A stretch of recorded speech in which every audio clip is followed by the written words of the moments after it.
Everyone and I am sure आप सब लोग भी फॉलो कर रहे होंगे ये जो पिम्स में ट्रेजेडी हुई है और इस पे क्या बात करें क्या ना करें बिकॉज ये है exact example of governance and priorities in Pakistan. Hospitals education health and education सूबों को दे दी गई और अमेंडमेंट्स और कॉन्स्टिट्यूशन की बातें और डिबेट्स आपने बहुत सुनी। उसके बाद उसका हाल क्या हुआ वो उससे मुख्तलिफ नहीं है जो इससे पहले था। प्रोविंसेस के आने से पहले भी सेहत का यही आलम था, हेल्थ का और एजुकेशन का जो हालत है वो आपके सामने है। So we are actually in constant denial that we are in constant decline in terms of governance. और सेमिनार्स करवा लें, जितने मर्जी सिस्टम्स ट्राई कर लें, जब तक आपकी सिस्टम्स का सेंटर या जो कोर है वो ह्यूमैनिटी पे मबनी नहीं होगा, उसमें इंसानियत नहीं होगी, उसमें लोग नहीं होंगे, कोई सिस्टम कामयाब नहीं होगा।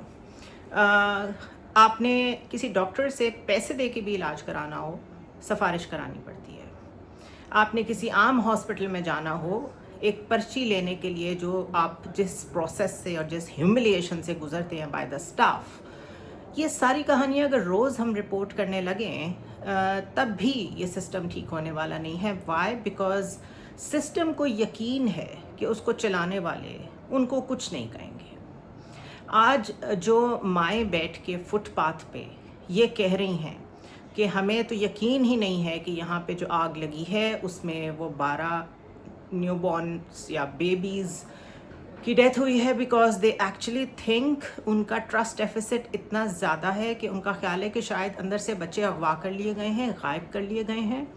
और उनमें से एक खातून जिनका 2 दिन पहले सी सेक्शन हुआ था वो फुटपाथ पे बैठी हुई थी। कौन सी वज़ीर वहाँ पहुँची उस औरत को थोड़ा सा भी सहारा देने के लिए, हौसला देने के लिए, जो कि उसको नहीं मिलेगा। जिसका दुनिया से बच्चा इस तरह गया है, इस तकलीफ़ के साथ गया है, अगर नॉर्मल तरीके से दुनिया से कोई जाए उस पर सब्र नहीं आता तो इस ट्रेजेडी को तो हम इमेजिन भी नहीं कर सकते।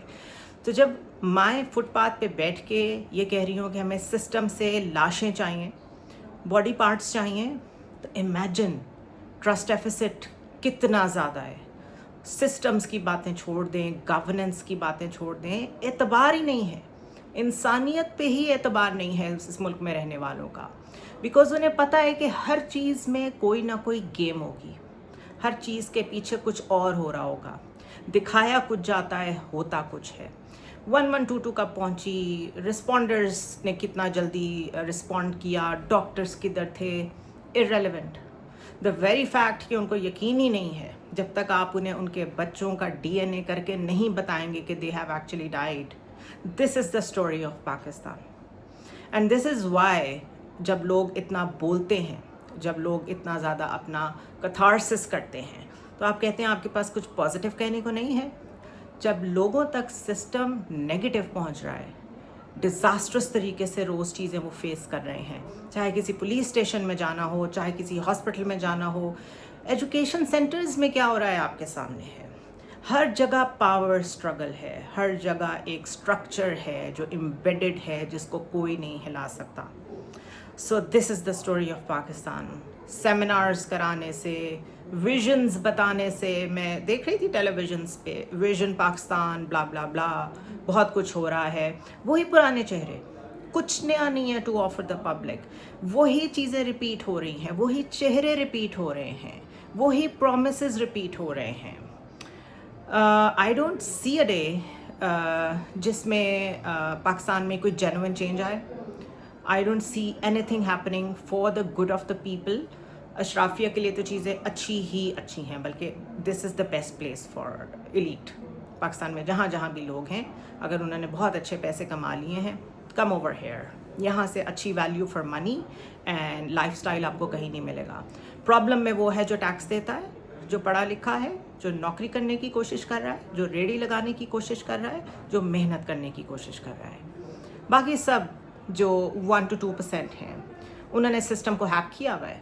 अगर ये किसी बहुत बड़े साहब या साहिबा के बच्चों का किस्सा होता तो अभी तक बहुत कुछ हो चुका होता और चेंजेस भी आ गए होते सिस्टम में, बट नहीं आएंगे क्योंकि इट्स अबाउट आम पाकिस्तानी।